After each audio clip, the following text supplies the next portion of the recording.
Assalamualaikum warahmatullahi wabarakatuh. Halo teman-teman sekalian, selamat sore.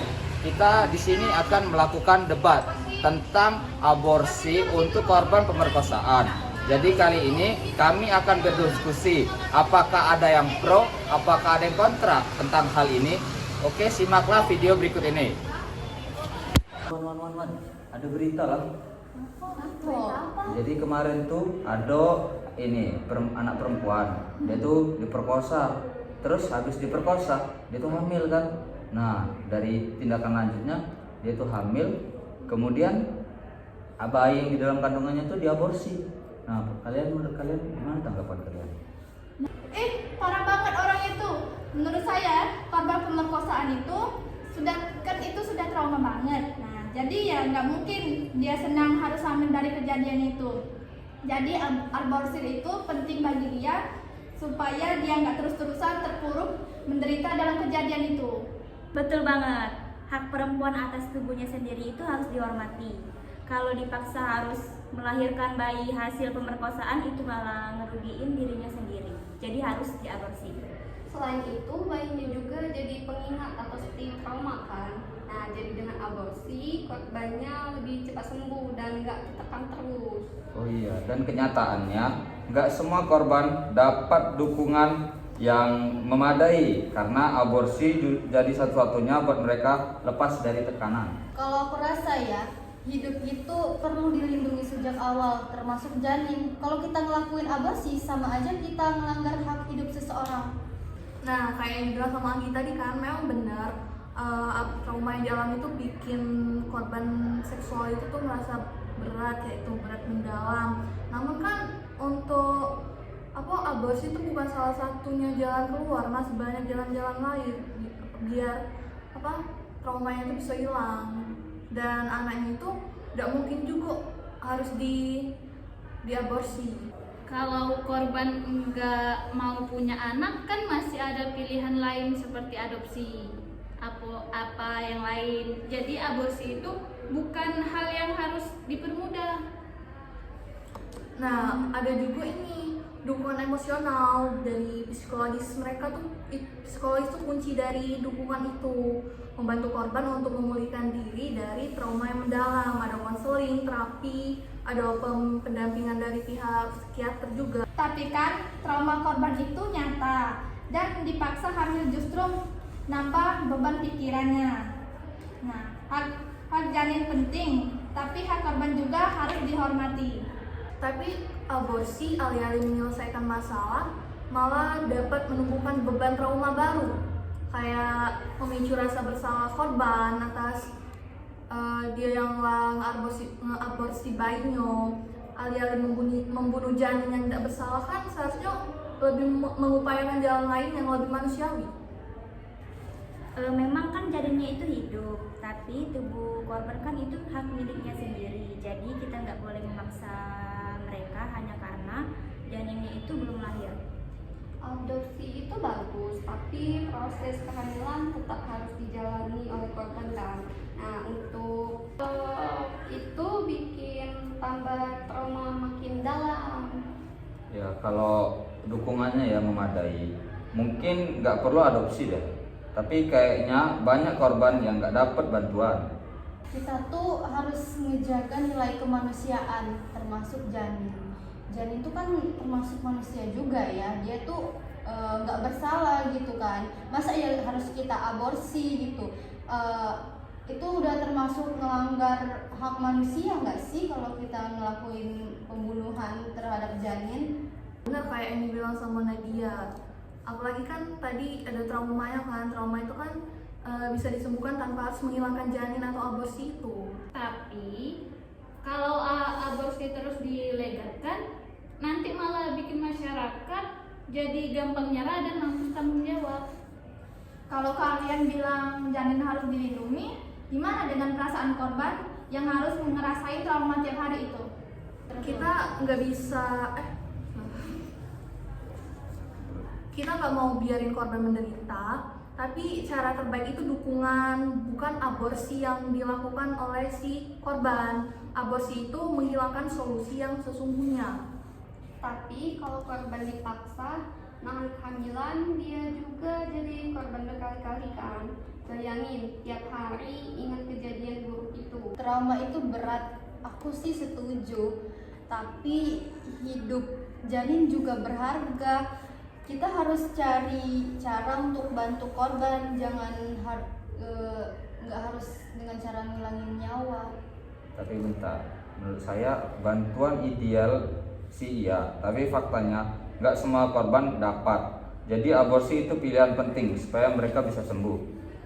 Tapi jangan sampai aborsi jadi solusi mudah buat masalah yang sebenarnya bisa diselesaikan dengan cara lain. Menurut saya kan ya. Menurut saya korban pemerkosaan itu harus punya hak atas tubuh mereka sendiri.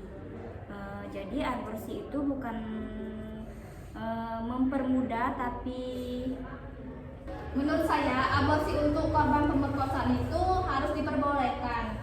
Coba kalian bayangin deh, korban kan sudah dipaksa secara fisik dan mental, terus masih dipaksa hamil dan melahirkan. Itu kayak menambahi beban bagi dia nggak sih? Hak korban buat hidup normal itu kan harus diprioritaskan. Kalau menurut saya aborsi tetap salah. Janin yang ada di kandungan itu kan nyawa, dia itu kan nggak bersalah. Masa janin yang nggak bersalah itu harus dibunuh karena semata-mata karena kesalahan kedua belah pihak. Jadi menurut saya aborsi itu bukan solusi yang tepat. kalau dilihat dari sisi kesehatan mental, kan banyak korban pemerkosaan yang akhirnya trauma berat gara-gara hamil. Pasti mereka merasa malu, bahkan sampai ada yang bunuh diri. Kalau ada pilihan aborsi itu aman, itu bisa mengurangi penderitaan mereka. Tapi kan kalau alasan mental dijadikan dasar, nanti semua orang bilang depresi buat alasan aborsi. Padahal ada solusi lain kayak konseling dari pihak psikiater, dari dukungan keluarga, atau opsi adopsi lainnya. Jadi bayinya lahir dulu, baru diserahkan ke keluarga yang lain. Masalahnya kehamilan itu nggak ringan. Selama 9 bulan tubuh korban berubah, ada risiko kesehatan, bahkan bisa kena stigma sosial, misalnya dikeluarin dari sekolah atau kehilangan kerja. Jadi beban itu bukan cuma pas lahiran, tapi dari awal sampai akhir. Tapi aborsi juga bisa ninggalin luka batin. Banyak perempuan yang habis aborsi malah menyesal, dihantui rasa bersalah seumur hidup. Jadi nggak bisa dibilang itu solusi jangka panjang. Ya, kalau soal hukum di Indonesia sebenarnya sudah ada aturan yang ngasih pengecualian aborsi. Salah satunya kalau korban pemerkosaan, jadi ini bukan hal aneh lagi, tapi secara medis dan hukum. Coba kalian bayangin deh, di kasus nyata di dunia ini ada anak SMP yang diperkosa tetangganya. Dia hamil dan dipaksa tetap melahirkan. Hidupnya sangat berantakan. Dia berhenti sekolah dan malu sama lingkungan. Kalau dari awal ada pilihan aborsi, mungkin dia bisa tetap sekolah dan punya masa depan. Kasus kayak gini tuh memang tragis, tapi justru disitulah peran keluarga dan masyarakat harus dikembangkan supaya korban tetap dapat dukungan. Kalau semua masalah diselesaikan dengan cara aborsi, nanti masyarakat malah jadi pesimis. Jadi hal yang kayak gini tuh, kayak kehamilan di luar pernikahan ini tuh dianggap remeh. Jadi kayak kalau misalnya mereka mengalami itu, ya udah gitu, mereka mikir tinggal gugurin aja. Tapi kalau dilegalkan, siapa yang bisa jamin orang gak pura-pura diperkosa? Bisa aja dipakai buat nutupin aib. Itu susah dibedain kalau gak ada bukti yang jelas. Makanya harus ada aturan ketat, misalnya laporan medis, visum, pemeriksaan fisiologi. Jadi nggak semua orang bisa asal klaim. Korban yang benar-benar butuh bisa terbantu, tapi yang bohong ketahuan. Tapi Angia, Masalahnya proses kayak gitu bisa makan waktu, sementara aborsi aman itu ada batas waktunya. Kalau telat malah lebih bahaya buat korban sendiri. Makanya negara harus siapin mekanisme cepat. Ada hotline khusus rumah sakit rujukan tenaga medis yang terlatih, jadi nggak ada alasan telat, korban bisa langsung ditangani. Kalau menurut saya sih kehidupan itu berharga. Janin juga punya masa depan, jadi kita nggak bisa ngehabisin hidup janin hanya karena masa lalunya yang kelam. Banyak orang yang lahir dari kondisi nggak ideal, tapi bisa sukses. Jadi siapa kita memutuskan hidup mereka? Kalau ngomongin masa depan, jangan lupa masa depan korban juga penting. Dia masih punya hak buat sembuh, buat sekolah, dan buat kerja. Kalau dipaksa melahirkan, masa depannya itu bisa hancur. Jadi kita harus pilih mana yang lebih realitas dan dilindungi.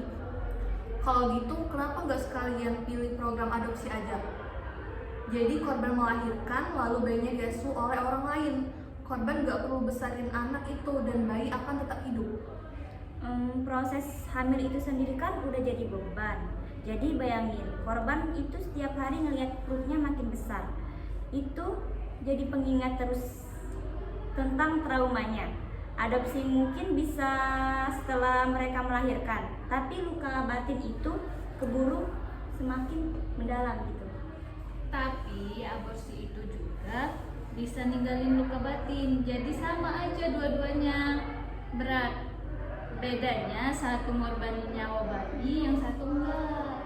Ya, luka batin karena aborsi masih bisa dipulihkan dengan terapi fisiologi. Tapi kalau korban dipaksa melahirkan anak dari pemerkosaan, lukanya jauh lebih dalam dan bisa seumur hidup. Jadi intinya gini, korban udah kehilangan kendali atas tubuhnya saat diperkosa. Kalau dia juga dipaksa hamil, berarti dia kehilangan kendali 2 kali. Aborsi mengasih dia kesempatan buat ambil kendali lagi atas hidupnya. Menurut saya, aborsi itu tetap bukan jalan keluar. Kehidupan janin tetap harus dihargai. Solusi lain masih ada kok, kayak adopsi, konseling, dan dukungan sosial. Jangan korbankan nyawa untuk nyelamatin yang lain. Nah, bener kayak yang Nadia bilang, jangan sampai legalisasi aborsi disalahgunakan gitu. Negara sebaiknya memperkuat perlindungan korban tanpa mengorbankan bayi itu sendiri. Kehidupan itu suci. Kalau kita buka pintu aborsi, ada resiko moral masyarakat yang runtuh. Itu yang kami khawatirkan. Kalau kita menolak aborsi, artinya kita menutup jalan korban untuk keluar dari trauma itu dong. Jadi menurut saya aborsi itu sama sekali nggak adil bagi korban. Kita harus prioritaskan korban yang jelas-jelas masih hidup, punya masa depan dan butuh perlindungan juga. Jadi kesimpulannya, aborsi untuk korban pemerkosaan bukan sekedar opsi medis, tetapi bentuk keadilan sosial negara harus ada di pihak korban. Nah, betul tuh. Jadi kawan-kawan, terima kasih telah memberikan pendapat tentang kasus pemerkosaan. Kemudian lupa lagi. Apa tadi judul? Aborsi untuk korban pemerkosaan. Oke, 1, 2, 3. Oke, terima kasih ya kawan-kawan telah memberikan saya kesimpulan kalian tentang aborsi untuk korban pemerkosaan. Mungkin cukup sekian dari kami. Wassalamualaikum warahmatullahi wabarakatuh. Penutup Menurut saya penutupan pabrik rokok itu salah satu langkah yang benar nggak sih? Soalnya kalian tahu sendiri gitu kalau merokok itu benar-benar nggak menguntungkan gitu, nggak menguntungkan bagi si perokok, nggak menguntungkan bagi orang-orang di sekitarnya, karena banyak penyakit yang bisa timbul karena merokok, yang orang-orang di sekitarnya juga bakalan kena dampak gitu. Orang yang ngisep asap rokok juga bisa Jo.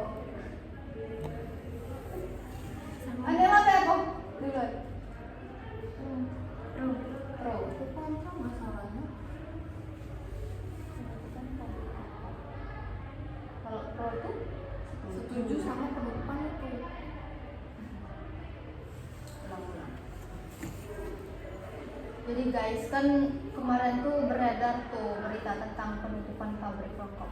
Kalau menurut aku sih itu tuh langkah yang tepat ya, soalnya kalian tahu sendiri gitu, tingkat perokok, pecandu rokok yang ada di Indonesia ini udah tinggi banget gitu. Sedangkan dari kegiatan merokok itu kan bisa ngerugiin banyak pihak gitu loh. Kayak ngapain sih ngelakuin hal yang nggak bermanfaat gitu?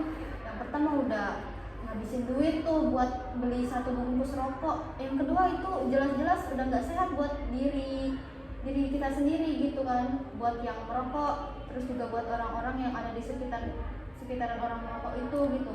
Banyak banget loh penyakit yang bisa timbul karena diakibatkan dari kegiatan itu. Jadi menurut aku emang bagus sih kalau misalnya pemerintah itu mau nutup pabrik rokok, biar ya udah tingkat rokok yang ada di Indonesia ini bisa berkurang dan meminimalisir penyakit juga. Tapi kan kenyataannya penutupan pabrik rokok itu kan berdampak luas, bukan cuma masalah pilihan, masalah yang lain, tetapi ini tuh masalah mata pencaharian dan stabilitas ekonomi bagi jutaan orang yang bekerja di pabrik rokok tersebut. Contohnya kayak petani tembakau yang sudah terbiasa bergantung sama pabrik rokok tersebut, yang sudah berpuluh-puluh tahun menjalin kerja sama mereka, bahkan turun-temurun. Mereka memiliki pasar yang pasti tuh. Nah, kayak masa mereka harus beralih ke tanaman lain karena soal penutupan pabrik rokok tersebut. Tidak ada jaminan tuh bahwa tanaman lain tuh akan laku, atau bahkan mereka memiliki pengetahuan yang cukup untuk menanam dan memasarkan produk lain. Nah, kayak demikian pula buruh pabrik rokok tersebut, mereka memiliki keahlian khusus kan, mungkin langsung diterapkan di sektor lain atau di tempat kerja yang lain gitu.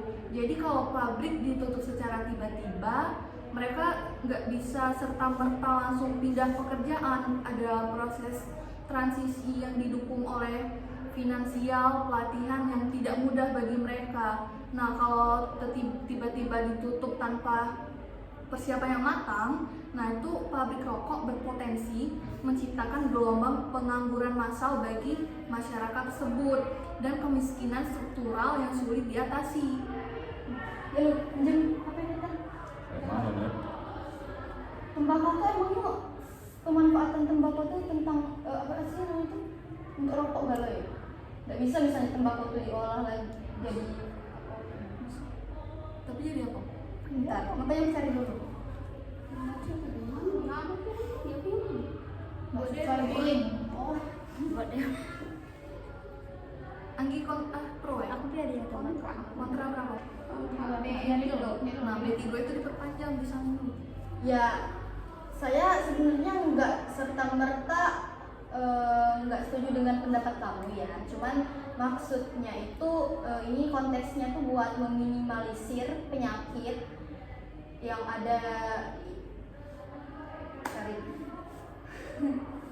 Sebenarnya saya agak setuju dengan pendapat kamu, tapi ya ini tuh konteksnya bukan serta-merta tentang penutupan gitu ya. Pastinya untuk melakukan hal ini tuh memang nggak dilakukan secara tiba-tiba. Mungkin pemerintah juga bisa ngelakuin dengan cara bertahap gitu. Mungkin untuk masalah petani tembakau kan nggak cuma bisa dimanfaatin sebagai menjadi sebuah produk yaitu rokok gitu kan. Tembakau itu bisa dijadiin kalau di industri farmasi nih ya, termasuk obat, dia tuh bisa dijadiin buat pengendali nyamuk, terus juga produk kecantikan, biomasa, pupuk organik, pakan ternak, masih banyak gitu. Nggak serta-merta tentang rokok semua gitu, bahkan cakupannya itu lebih luas. Terus untuk masalah lapangan pekerjaan, menurut saya memang benar bahwa penutupan pabrik rokok dapat berdampak pada lapangan pekerjaan. dalam jangka panjang. Bahwa penutupan pabrik rokok dapat berdampak pada lapangan pekerjaan dalam jangka pendek. Tetapi kita harus melihat gambaran yang lebih luas dan jangka panjang. Industri rokok membawa dampak negatif besar terhadap kesehatan masyarakat, termasuk tingginya angka penyakit kronis dan kematian yang berbiaya tinggi bagi negara dan keluarga. Kita juga harus mempertahankan pabrik rokok. Jika kita terus mempertahankan pabrik rokok, biaya kesehatan ini justru akan membebani lebih banyak anggaran negara dan masyarakat secara keseluruhan. Selain itu, penutupan pabrik rokok bukan berarti kehilangan pekerjaan secara permanen. Pemerintah dan pihak terkait dapat menginisiasi program pelatihan ulang dan pengalihan tenaga kerja ke sektor-sektor yang lebih sehat dan berkelanjutan, seperti pertanian organik, manufaktur ramah lingkungan, atau teknologi hijau. Dengan demikian, pekerjaan tidak hanya mendapatkan pekerjaan baru, tetapi juga berkontribusi pada pembangunan ekonomi yang lebih berkelanjutan dan sehat. Jadi, solusi yang terbaik adalah menggabungkan kebijakan penutupan pabrik rokok dengan program pemulihan ekonomi bagi pekerjaan agar dampak sosialnya bisa diminimalisasi sekaligus melindungi kesehatan masyarakat dan lingkungan. Tapi kan ada solusi jangka panjangnya, kayak pengendalian berkelanjutan dari yang Nadia bilang tadi. Kayak menghadapi kenyataan ini kan solusi yang lebih realistis sama humanis itu adalah dengan mengendalikan industri rokok tersebut, bukan malah menghancurkan industri rokok itu. Nah, langkah yang bisa kita ambil tuh ada kayak pembatasan iklan dan promosinya, mengurangi paparan rokok kepada masyarakat, terutama generasi muda nih. Yang kedua ada kenaikan harga cukai yang membuat rokok menjadi barang yang lebih mahal dan kurang terjangkau. Jadi masyarakat mungkin akan lebih memilah-milah untuk membelinya atau tidak. Dan ada edukasi dan kampanye kesehatan untuk masyarakat, yaitu meningkatkan kesadaran masyarakat tentang bahaya rokok secara terus-menerus. Pendekatan ini akan secara bertahap menurunkan konsumsi rokok seiring berjalannya waktu, tanpa secara tiba-tiba melumpuhkan ekonomi dan pencarian jutaan masyarakat. Ini juga adalah jalan tengah yang bijaksana, seperti melindungi kesehatan masyarakat sambil tetap menjaga stabilitas ekonomi dan kesejahteraan sosial. Ini adalah pendekatan yang paling pragmatis dan bertahap yang memberikan waktu bagi semua pihak untuk beradaptasi dan bertransisi ke masa depan yang lebih sehat. Jadi dengan pendekatan ini tuh nggak ada dua belah pihak yang saling rugi. Menurut saya, pabrik rokok itu memang harus ditutup. Kan pabrik rokok itu bisa menyebabkan seseorang yang menggunakannya mengalami penyakit yang serius seperti kanker, paru-paru, jantung, ataupun stroke. Bisa dilihat dari data WHO yang menunjukkan tiap tahun ratusan ribu orang Indonesia meninggal gara-gara rokok. Jadi, itu artinya banyak anak-anak yang kehilangan orang tuanya, baik istri kehilangan suami gara-gara merokok ataupun sebaliknya. Kondisi Indonesia beda sama negara maju. Di sini rokok itu bagian dari ekonomi rakyat kecil. Buruh pabrik kebanyakan orang desa, petani tembakau juga turun-temurun kan. Nah, kalau pabrik rokok ditutup, mereka yang paling menderita. Selain itu, jangan lupa rokok juga udah jadi bagian budaya di beberapa daerah. Contohnya di acara adat atau kumpul masyarakat. Rokok sering dipakai buat simbol kebersamaan. Jadi kalau mendadak ditutup bisa timbul perlawanan sosial karena dianggap pemerintah nggak peka sama tradisi rakyat. Jangan disamain dong dengan negara luar. Kalau kita biarkan pabrik rokok tetap di jalan, sama aja kita bikin pabrik penyakit. Lebih baik ditutup walaupun berat. Demi kesehatan orang banyak, negara tuh wajib melindungi rakyatnya. Jangan cuma memikirkan uang, tapi lupa sama nyawa rakyatnya. Bener tuh, kalau kita cuma mikirin uang dan lapangan pekerjaan,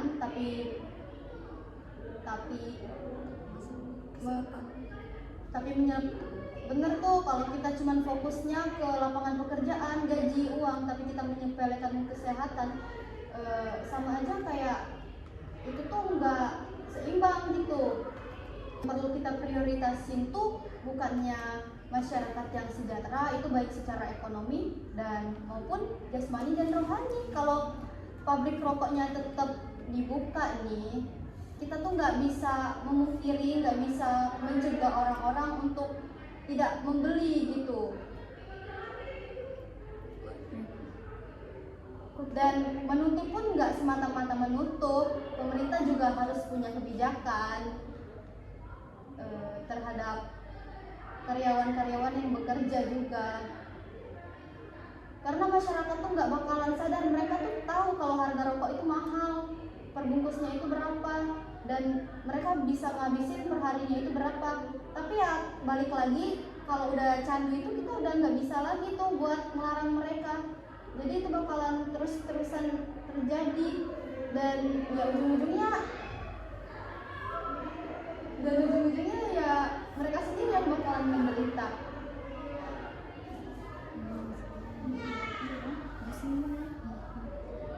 Cukai rokok yang katanya besar itu kan nggak sebanding sama biaya kesehatan yang dikeluarkan negara. Jadi setiap tahun BPJS harus membayar triliunan rupiah untuk menanggung penyakit yang disebabkan oleh rokok, mulai dari penyakit kanker, paru-paru, jantung, stroke, sampai penyakit kronis lainnya. Kalau dihitung-hitung, uang yang masuk dari cukai rokok itu jadi nggak sebanding sama biaya yang harus dikeluarkan untuk perawatan pasien. Artinya negara sebenarnya rugi. Terus soal pekerjaan pabrik dan petani tembakau, kita juga nggak bisa cuek, tapi ada solusi kok. Mereka bisa dialihin ke sektor lain yang lebih aman dan produktif. Misalnya petani tembakau bisa dibantu sama pemerintah supaya bisa nanam tanaman lain yang punya pasar jelas dan menguntungkan, kayak sayuran, buah, atau tanaman industri lainnya. Buruh pabrik juga bisa dilatih supaya punya keterampilan baru, misalnya di bidang manufaktura lain atau industri kreatif. Emang sih semua itu nggak gampang dan butuh waktu, tapi kalau kita nggak mulai dari sekarang, kapan lagi mau berubah? Lagian ini bukan soal langsung nutup pabrik besok, tapi soal memulai langkah transisi secara bertahap.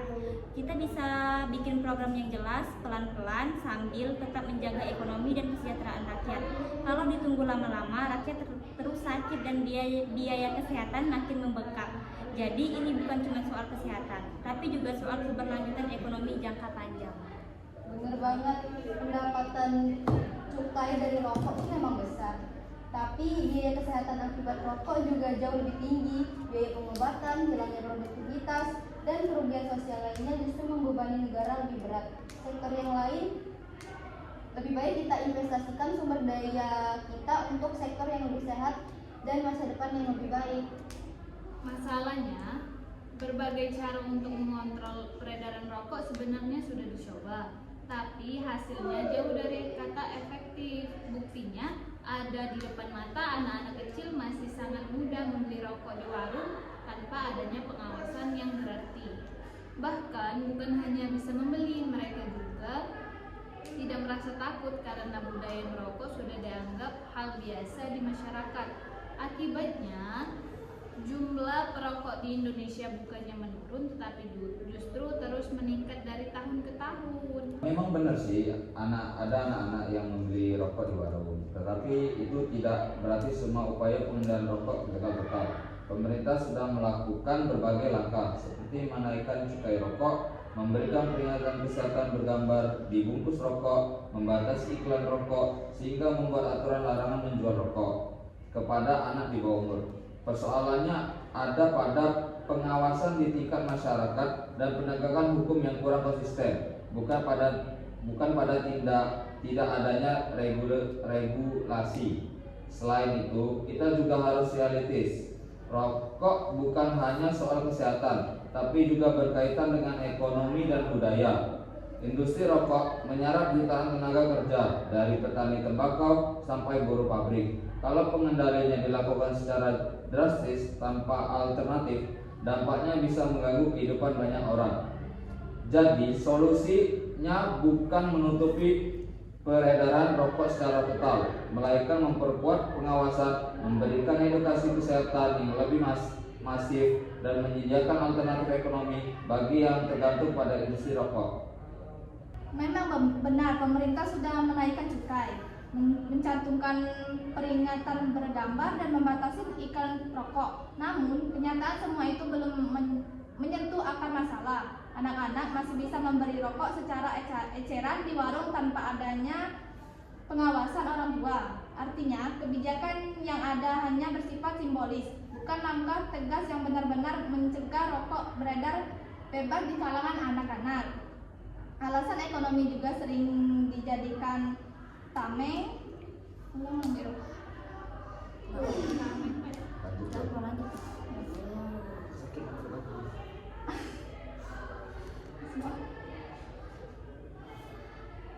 Alasan ekonomi juga sering dijadikan tameng, padahal dampak kesehatan akibat rokok jauh lebih besar daripada permasalahan dari biaya cukai. Negara justru menanggung biaya pengobatan penyakit akibat rokok yang jumlahnya jauh lebih tinggi. Jadi, jika kita terus mengedepankan tingginya rokok, alasan ekonomi, itu sama saja mengorbankan masa depan generasi muda demi keuntungan jangkau pendek. Yang dibutuhkan adalah tingkat lebih keras, misalnya melarang penjualan rokok eceran, perketatan sanksi bagi penjual yang melanggar, serta mengubah budaya permisif masyarakat terhadap rokok. Betul bahwa masalah rokok pada anak-anak masih terjadi, namun menyebut kebijakan pemerintah hanya simbolis itu masih kurang tepat. Peringatan bergambar, pembatasan iklan, dan kenaikan cukai sudah terbukti menekan laju konsumsi rokok secara bertahap. Meski belum maksimal, tidak adil jika hanya menyalahkan regulasi karena faktor utama justru ada pada peran orang tua, masyarakat, dan lingkungan yang permisif. Tanpa kesadaran kolektif seketat apapun, aturan tetap akan sulit dijalankan. Selain itu, gagasan untuk melarang penjualan rokok pun rokok eceran atau memperketat sanksi juga perlu dipertimbangkan secara realistis. Jika terlalu ekstrim, bisa menimbulkan pasar gelap yang justru lebih sulit diawasi. Industri rokok juga tidak bisa langsung ditutup karena menyangkut jutaan pekerja dan petani tembakau. Jadi solusinya bukan dengan kebijakan keras yang mendadak, melainkan penegakan hukum yang konsisten, edukasi jangka panjang, serta penyediaan alternatif ekonomi bagi masyarakat yang bergantung pada rokok. Memang benar, ada kebijakan seperti peringatan bergambar, pembatasan iklan, dan kenaikan cukai, tetapi faktanya efektivitasnya masih rendah karena anak-anak tetap bisa membeli rokok dengan mudah. Peran orang tua dalam masyarakat memang penting, namun tetap regulasi yang tegas kesadaran kolektif sulit tercapai. Justru larangan penjualan eceran dan sanksi keras perlu diterapkan supaya akses rokok benar-benar terbatas, bukan hanya dikendalikan secara bertahap. Jadi kesimpulannya itu mungkin ya pabrik rokok kesimpulannya itu dari pro kontra penutupan pabrik rokok adalah adanya dilema yang signifikan antara kesehatan masyarakat dan stabilitas kesehatan ekonomi. Di satu sisi, penutupan pabrik rokok dianggap sebagai langkah progresif untuk meningkatkan kesehatan publik dengan mengurangi prevalensi perokok dan angka penyakit terkait. Langkah ini berpotensi menurunkan beban biaya kesehatan negara dan menciptakan lingkungan yang lebih sehat. Namun di sisi lain, penutupan ini akan membawa dampak ekonomi dan sosial yang masif. Ribuan pekerja mulai dari petani hingga buruh pabrik akan kehilangan pekerjaan yang berpotensi memicu masalah sosial seperti kemiskinan dan pengangguran. Selain itu, pemerintah juga akan kehilangan pendapatan besar seperti dari cukai rokok yang selama ini menjadi salah satu sumber penerimaan negara. Dengan demikian, keputusan untuk menutup pabrik rokok memerlukan pertimbangan yang sangat hati-hati, menyeimbangkan antara tujuan jangka panjang untuk kesehatan masyarakat dan risiko gejolak ekonomi yang nyata. Untuk masalah, saya sangat mendukung pelegalan ganja untuk keperluan medis. karena banyak bukti ilmiah yang menunjukkan manfaatnya dalam mengatasi berbagai kondisi kesehatan. Misalnya, ganja dapat membantu mengurangi nyeri kronis yang sulit diobati dengan obat biasa, seperti mengatasi mual dan muntah pada pasien kemoterapi. Selain itu, ganja juga efektif untuk pasien epilepsi yang tidak merespon pengobatan konvensional. Memang ganja sering dianggap berbahaya dan memiliki resiko kecanduan, tapi penggunaan medis di bawah pengawasan dokter sangat berbeda dengan penggunaan reaksional dengan regulasi ketat dan kontrol dosis yang tepat. Efek sampingnya bisa diminimalisir. Selain itu, legalisasi ganja medis juga membuka peluang penelitian lebih lanjut untuk memaksimalkan manfaat dan meningkatkan resiko. Saya percaya, daripada menolak secara total, kita perlu mengedepankan kebijakan yang memungkinkan pasien mendapatkan akses ke terapi yang aman dan efektif, sambil tetap mengawasi penyalahgunaan secara ketat. Jadi, pelegalan ganja medis adalah langkah yang penting untuk meningkatkan kualitas hidup banyak pasien yang selama ini mengalami keterbatasan dalam pengobatan. Kayak yang dibilang sama Hadila tadi, saya paham bahwa ada beberapa penelitian yang menunjukkan manfaat ganja untuk keperluan medis kan. Dan saya juga tidak lupa menutup mata terhadap pasien yang mungkin merasa terbantu dengan penggunaan ganja tersebut. Tapi menurut saya, pelegalan ganja bahkan untuk tujuan medis tetap bukan langkah yang tepat untuk saat ini. Pertama kan, kita tidak bisa mengabaikan fakta bahwa ganja adalah zat psikoaktif yang memiliki potensi adiktif. Penggunaan jangka panjang dapat menimbulkan gangguan panjang yang menimbulkan gangguan persepsi, kecemasan, ataupun depresi. Resiko ini akan semakin besar jika ganja mulai dilegalkan dan lebih mudah diakses, walaupun katanya hanya untuk keperluan medis. Praktik di lapangan bisa saja disalahgunakan, seperti yang terjadi di beberapa negara lain legal untuk medis, tapi akhirnya jadi celah untuk penggunaan rekreasional yang tidak diawasi. Nah, yang kedua, saya rasa kita belum memiliki sistem pengawasan dan regulasi yang cukup untuk memastikan bahwa ganja medis yang digunakan sesuai dengan kebutuhan dan pengawasan dokter. Di Indonesia, pengawasan obat saja masih sering bocor. Bagaimana kita bisa yakin bahwa ganja tidak akan jatuh ke tangan yang salah?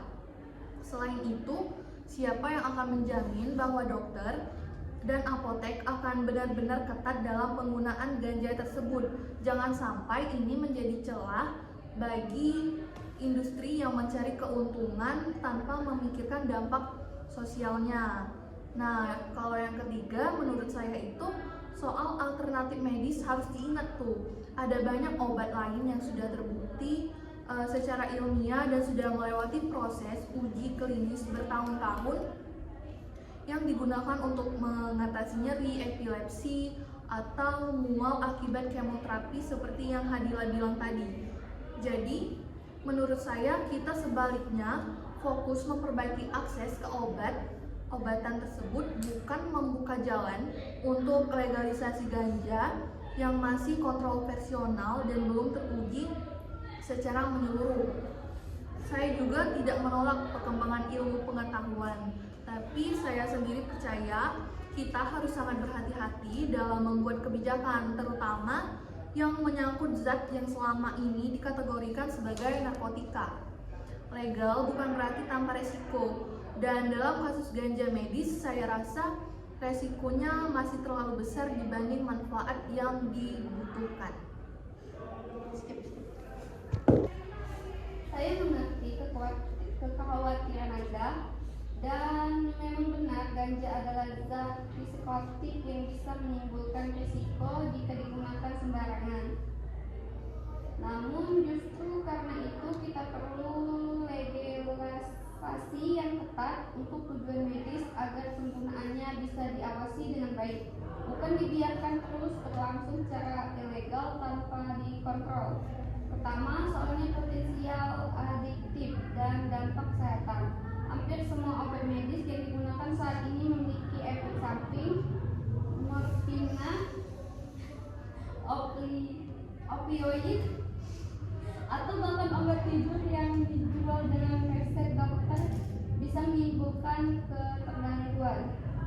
Bedanya, obat-obatan tersebut dilegalkan untuk medis karena manfaatnya dinilai lebih besar dibandingkan risikonya. Selama penggunaannya diawasi, prinsip yang sama seharusnya berlaku pada ganja medis. Kedua, tentang pengawasan. Memang benar sistem pengawasan di Indonesia masih punya banyak kelemahan, tetapi bukan berarti solusinya adalah menutupi diri. Justru dengan adanya regulasi, pemerintah bisa membuat standar, misalnya hanya rumah sekitar tentu yang boleh meresepkan ganja medis atau hanya dokter dengan lisensi khusus yang berwenang memberikannya. Dengan demikian, penyalahgunaan bisa diminimalisasi bukan malah diperbesar. 3. Soal alternatif obat. Betul ada banyak obat lain yang tersedia, tapi kenyataannya ada pasien misalnya penderita hiperisis resist obat yang tidak merespon terhadap pengobatannya konvensional. Untuk mereka, ganja medis bukan opsi tambahan, melainkan harapan terakhir agar kualitas hidupnya bisa membaik. Jika menutup akses itu, bukankah kita sedang mengabaikan hak pasien untuk mendapatkan terapi terbaik yang sesuai dengan kondisinya? Terakhir, mengenai risiko sosial, kita bisa belajar dari negara lain yang sudah lebih dulu melegalkan ganja medis.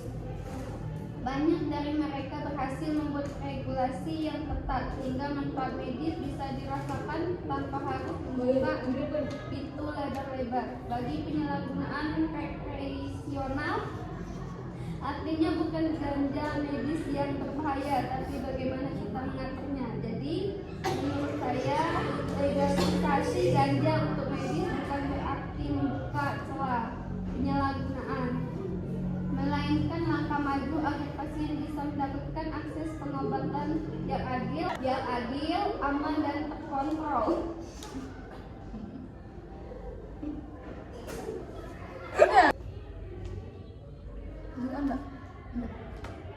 Saya menghargai argumen tentang potensi manfaat ganja medis, tapi menurut saya ada beberapa hal fundamental yang perlu kita pertimbangkan dengan sangat hati-hati sebelum mendukung legalisasi ganja di Indonesia. Pertama, soal efek kesehatan jangka panjang. Memang benar bahwa banyak obat medis mengandung resiko ketergantungan dan efek samping. Tapi ganja berbeda karena mengandung zat psikoaktif THC yang mempengaruhi sistem saraf pusat secara kompleks. Penelitian global masih menunjukkan bahwa gangguan ganja, terutama dalam jangka panjang, dapat menyebabkan gangguan kognitif, gangguan mental seperti kecemasan dan psikosis, serta penurunan kemampuan belajar dan memori. Efek ini bisa lebih berat pada remaja dan orang muda yang otaknya masih berkembang. Sampai saat ini belum ada cukup bukti yang benar-benar meyakinkan bahwa manfaat medis ganja jauh lebih melebihi resikonya, apalagi untuk jangka panjang. Jadi legalisasi untuk tujuan medis harus dilakukan dengan sangat hati-hati dan tidak gegabah. Kedua, tentang pengawasan. Anda bilang sistem pengawasan di Indonesia bisa diperbaiki dengan regulasi ketat, tapi kenyataannya sistem regulasi dan penegakan hukum di Indonesia masih penuh celah. Kita sudah melihat bagaimana obat-obatan dan zat ilegal lainnya masih mudah beredar meski dilarang. Jika ganja dilegalkan, ada risiko besar seperti gelap dan jaringan ilegal akan memanfaatkan celah ini untuk memperluas distribusi, baik untuk penggunaan medis maupun rekreasional. Ini bukan hanya soal aturan tertulis, tapi soal bagaimana implementasinya di lapangan yang sangat sulit dikontrol. Dengan kondisi ini, legalisasi justru bisa memperbesar masalah penyalahgunaan, bukan menguranginya. Ketiga, soal alternatif pengobatan. Memang benar, ada pasien yang sulit mendapatkan terapi efektif dengan obat konvensional seperti penderita epilepsi yang resisten terhadap pengobatan standar. Namun, hal ini tidak serta-merta menjadikan ganja sebagai solusi utama yang harus segera diakses. Banyak obat dan terapi lain yang sedang dikembangkan dan telah terbukti lebih aman dan efektif. Penggunaan ganja medis masih sangat terbatas dan belum diakui secara luas oleh sebagai pengobatan standar. Jika ganja dilegalkan, dikhawatirkan akan terjadi penggunaan yang berlebih dan tidak tepat, termasuk untuk kasus yang sebenarnya bisa ditangani dengan cara lain. Keempat, pengalaman negara lain memang penting untuk dipelajari, tapi kita harus ingat bahwa setiap negara memiliki konteks sosial, budaya, dan sistem hukum yang berbeda. Apa yang berhasil di Kanada atau Amerika Serikat belum tentu cocok diterapkan di Indonesia. Tanpa penyesuaian yang matang dan dengan kondisi sosial yang berbeda, legalisasi ganja bisa membawa dampak sosial yang negatif, seperti peningkatan angka kecelakaan akibat pengaruh ganja, peningkatan penyalahgunaan di kalangan remaja, dan masalah sosial lainnya.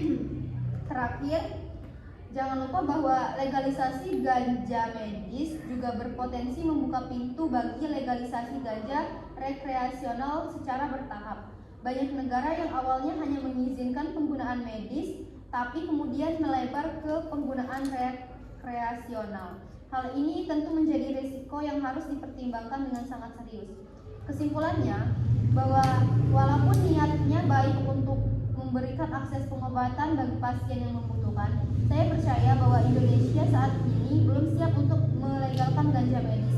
Resikonya masih terlalu besar baik dari sisi kesehatan masyarakat maupun dari sisi regulasi dan penegakan hukum.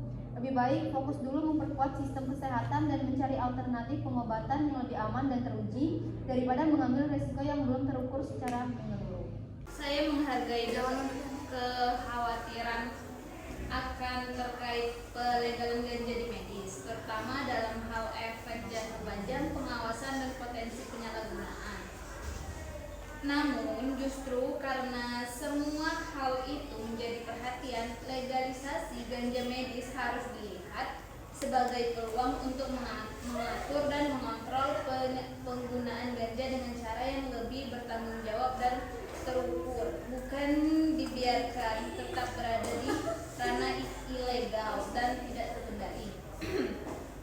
Pertama, soal efek kesehatan jangka panjang. Memang benar bahwa ganja mengandung THC yang bersifat psikoaktif, tetapi dalam konteks medis tidak semua produk ganja mengandung THC tinggi. Banyak terapi medis menggunakan senyawa CBD yang tidak bersifat psikoaktif dan sudah terbukti secara ilmiah efektif dan inflamasi. Bahkan FDA di Amerika Serikat telah menyetujui Epidiolex, obat berbasis CBD untuk pengobatan epilepsis langka. Artinya, penggunaan ganja medis bukanlah eksperimen liar, tapi juga mulai masuk ke dalam praktik medis modern berbasis bukti. Kedua, soal regulasi dan pengawasan. Justru dengan melegalkan ganja medis, pemerintah bisa menetapkan standar produksi, distribusi, dan penggunaan secara jelas daripada membiarkan masyarakat mengaksesnya secara ilegal dan tanpa pengawasan. Negara-negara yang telah melegalkan ganja medis seperti Jepang, Thailand, dan Israel bisa menjadi contoh bagaimana sistem regulasi yang ketat bisa diterapkan.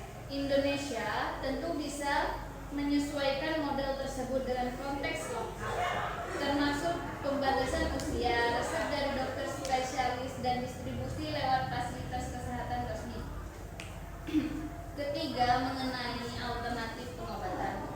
Tidak ada yang mengatakan ganja medis adalah pengganti semua obat konvensional, tetapi bagi pasien yang tidak merespon pengobatan standar seperti anak-anak dengan epilepsi refraktor atau pasien kanker stadium lanjut, ganja medis bisa menjadi peluang harapan terakhir untuk meningkatkan kualitas hidup. Kita tidak berbicara tentang menyembuhkan, tapi meringankan penderitaan. Menghalangi akses tersebut sama saja dengan menutup pintu bagi mereka yang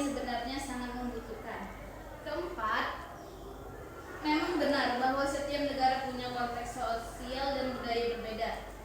Tapi kita tidak bisa terus-menerus menjadikannya belum siap sebagai alasan untuk menutup kemajuan. Justru dengan pendekatan bertahap dan berbasis uji coba terbatasnya, misalnya hanya di rumah sakit tertentu atau untuk jenis penyakit tertentu, Indonesia bisa mulai membangun sistem yang kuat sambil mengedukasi masyarakat tentang penggunaan yang benar. Dan soal kekhawatiran bahwa legalisasi medis bisa membuka pintu untuk legalisasi rekreasional, menurut saya itu adalah dua hal yang harus dibedakan secara tegas, seperti halnya morfin dan legal dalam dunia medis, tapi ilegal untuk konsumsi bebas. Ganja juga bisa diperlakukan demikian. Kesimpulannya, pelegalan ganja medis bukan soal membebaskan penggunaan ganja secara luas, tapi soal membuka akses terbatas, terkontrol, dan bertanggung jawab. Bagi pasien yang benar-benar membutuhkan, menutup akses karena takut disalahgunakan justru membuka ruang bagi pasar gelap dan penggunaan tanpa pengawasan. Lebih baik kita atur, awasi, dan manfaatkan potensi ganja untuk kebaikan daripada membiarkannya menjadi isu abu-abu yang merugikan masyarakat. Seperti yang Helika bilang tadi, saya menghargai argumen Anda ya, tapi saya melihat potensi ganja medis dari sisi regulasi dan manfaat bagi pasien tertentu. Namun saya tetap merasa ada beberapa hal penting yang perlu dipertimbangkan lebih dalam sebelum kita terburu-buru dalam melegalkan ganja di medis. Pertama, soal klaim manfaat medis ganja, terutama CBD. Memang ada beberapa penelitian dan penggunaan obat berbasis CBD seperti Epidiolex di negara maju. Tapi penting dicatat bahwa obat-obatan tersebut melalui proses uji klinis yang ketat dan terstandarisasi. Bukan hanya ganja utuh yang dikonsumsi secara bebas. Ganja sebagai tanaman, apalagi bila dikonsumsi tanpa pengawasan yang ketat, mengandung berbagai zat lain yang belum seluruhnya dipahami efek sampingnya, terutama bagi masyarakat luas yang mungkin tidak menggunakan secara tepat. Nah, untuk yang kedua, soal regulasi dan pengawasan. Memang idealnya ada sistem yang ketat tapi realistis di banyak negara yang sudah melegalkan ganja medis maupun rekreasional dan menunjukkan bahwa penyalahgunaan dan akses ilegal tetap menjadi masalah besar. Pasar gelap tidak serta-merta hilang, malah kadang justru berkembang karena regulasi yang ada tidak sempurna dan sulit diimplementasikan. Di Indonesia, dengan tantangan sumber daya pengawasan dan penegakan hukum yang belum optimal, resiko ganja tersebar luas dan disalahgunakan akan semakin besar. Untuk yang ketiga, terkait pasien yang membutuhkan ganja medis, saya setuju jika kita harus membuka peluang pengobatan terbaik. Namun, bukankah hal ini bisa diatasi dengan mengefektifikasikan bahwa penggunaan obat-obatan yang sudah terbukti secara kuat dan tersedia? Bahkan, banyak pasien yang belum standar atau mendapatkan akses optimal karena masalah sistem kesehatan kita sendiri, bukan karena belum adanya ganja medis. Jadi, fokus kita pada akses obat yang sudah ada, bukan malah membuka peluang bagi substansi yang berpotensi kontroversial dan sulit dikendalikan. Yang keempat nih, kekhawatiran budaya dan sosial juga sangat penting.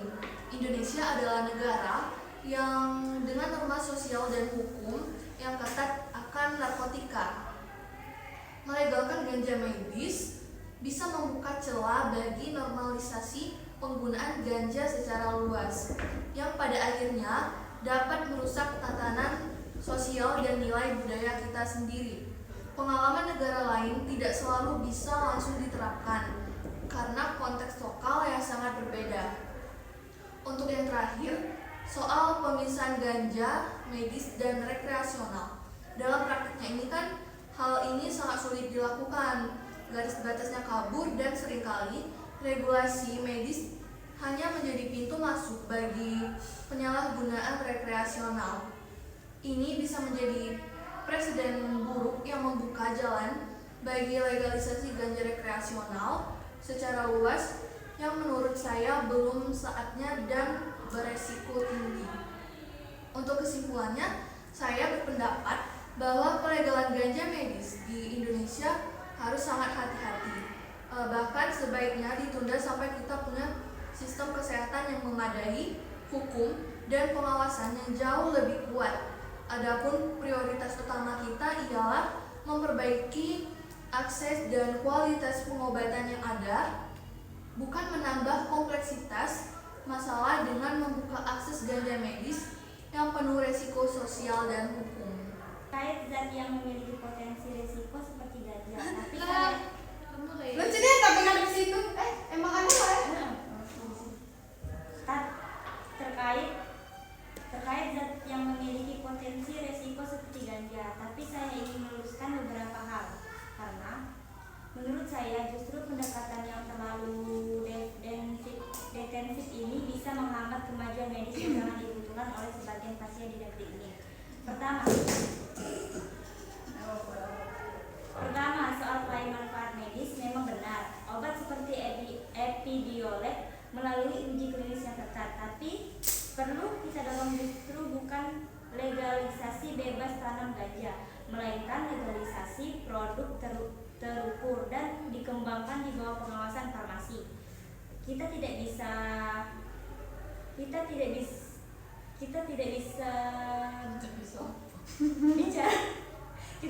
bicara tentang membiarkan masyarakat menanam ganja di rumah, tapi memberikan akses terhadap obat berbasis ganja yang bisa dimasukkan ke dalam sistem pelayanan kesehatan.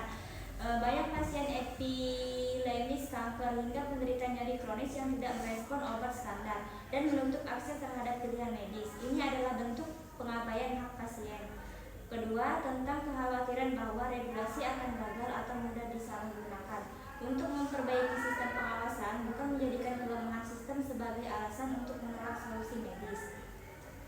Kalau sistem kita lemah, mengapa tidak diperkuat melalui uji coba terbatas? Kita bisa mulai dari skema terbatas, misalnya hanya untuk rumah sakit rujukan tertentu, untuk jenis penyakit tertentu dengan resep dari dokter spesialis. Ini adalah langkah bertahap, bukan legalisasi total. Banyak negara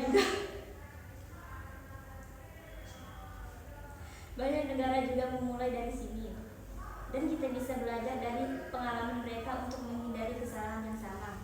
Ketiga, Anda menyebut bahwa masalah sebenarnya adalah akses terhadap obat-obatan yang sudah ada. Saya setuju, tapi faktanya tidak semua pasien merespon terhadap terapi konvensional, dan bukan berarti kita harus memilih salah satu. Keempat, soal norma sosial dan budaya. Saya percaya bahwa masyarakat Indonesia cukup cerdas dan bijak untuk memahami perbedaan antara obat dan penyalahgunaan narkotika. Apakah ketika morfin diizinkan untuk menghilangkan nyeri, masyarakat jadi bebas menggunakan heroin? Tidak, justru karena ada aturan kontrol yang edukasi. Kita bisa membedakan mana yang digunakan untuk pengobatan dan mana yang disalahgunakan. Terakhir, mengenai kekhawatiran bahwa ganja medis akan membuka jalan bagi ganja rekreasional, saya kira ini terlalu jauh dan terlalu menyamaratakan kebijakan yang tidak dibuat berdasarkan kebutuhan. Ganja medis adalah kebutuhan yang nyata bagi sebagian pasien. Kita harus bisa membedakan dan tidak menjadikan ketakutan sebagai alasan untuk menutup peluang. Jadi kesimpulannya itu adalah legislasi ganja medis bukan berarti membuka gerbang bagi penyalahgunaan atau kehancuran moral bangsa. Ini adalah soal membuka akses pengobatan yang aman, terstandarisasi dan manusiawi bagi mereka yang benar-benar membutuhkannya. Menunda terus-menerus karena takut pada skenario terburuk justru memperpanjang penderitaan pasien yang tidak punya waktu untuk menunggu sistem kita. Setelah mempertimbangkan berbagai sudut pandang, saya menyadari bahwa pelegalan ganja medis bukanlah isu yang hitam putih. Di satu sisi, ada kekhawatiran yang wajar mengenai penyalahgunaan, lemahnya pengawasan, dan dampak sosial yang biasa muncul. Namun, di sisi lain ada kenyataan yang tidak bisa diabaikan bahwa banyak pasien sangat membutuhkan pengobatan alternatif dan ganja medis bisa menjadi salah satu jalan keluar bagi mereka yang tidak merespon konversasi. Saya percaya solusinya bukan dengan menolak secara total, tetapi dengan membuka ruang yang sangat terbatas, terkontrol, dan berbasis medis. Artinya, ganja medis tidak boleh disalahartikan sebagai legalisasi bebas. Harus ada regulasi ketat, pengawasan profesional, dan evaluasi yang berkelanjutan. Ini bukan soal memberikan masyarakat menggunakannya sembarangan, tetapi tentang memberi harapan baru bagi mereka yang sedang berjuang melawan penyakitnya. Jadi, bagi saya, pelegalan ganja medis bisa dipertimbangkan asal digunakan dengan bijak, bertahap, dan mengutamakan keselamatan serta kemanusiaan. Baiklah, mungkin cuman sekian dari kami dari kelompok 3. Dari kelompok 2, apabila ada salah itu datangnya dari kami, apabila ada benarnya itu datangnya dari Allah Subhanahu wa taala. Wassalamualaikum warahmatullahi wabarakatuh.